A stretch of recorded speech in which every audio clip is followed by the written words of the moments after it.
السلام علیکم بینندگان عزیز.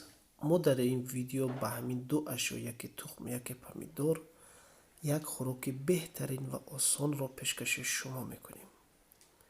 اکنون اینجا میبینید که مثلا پیاز چینده استادم. این از باغچه خودم گویم، یعنی در بالکن من خودم کردم.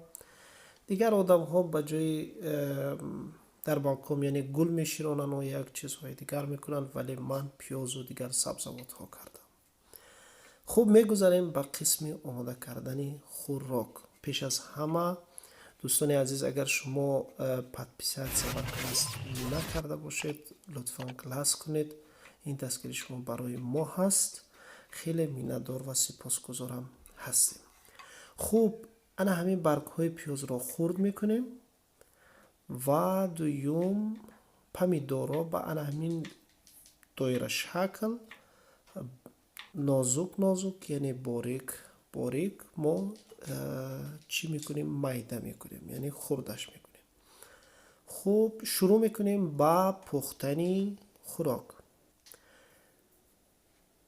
این ماسک است، یعنی مخصوص برای چی میگوین؟ برای پخت و پز. ماسک مخصوص برای پخت و پز میشود که ماسک های دیگر نوع ماسک ها را استفاده کرد. خوب ما ماسک را گرم میکنیم و انا همین طور پمیدورها را در داخلش میگذاریم و کمی نمک میزنیم. نمک به خواهش خودی آدم ها بستگی دارد و در این داخل 3 تا تخم و کمی این برگ پیازمون هم کمی نمک میزنیم و اینچنین کمی مرچ هم، خاکای مرچ هم میزنیم.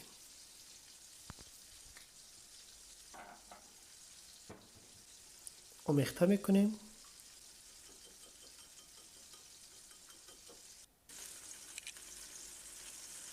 این رسیپی خیلی آسان است، همه میتونند این رسیپت رو کنند. خب انا همون تخم هایی که به هم زدیم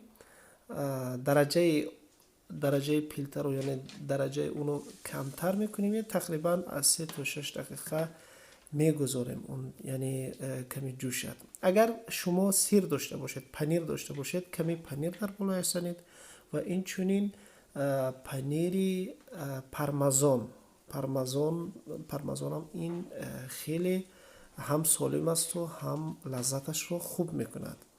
خوب و این چونین بعد کمی میگذاریم، تقریبا 1 دقیقه 2 دقیقه میگذاریم. با همین میشود خوراک ما آماده. تمام الکی در 5 دقیقه ما یک خوراک دلخواه را انجام میدهیم. یعنی همین تخمی که شما میپزید اگر یک پمیدور باشد بهترین لذت میگیرد و باز هم پمیدور سالم است و لذتش دیگر می شود و خوریش هم دیگر است. امیدوارم که این ویدیو به شما پسند می آید عزیزان. البته دستگیر را فراموش نکنید.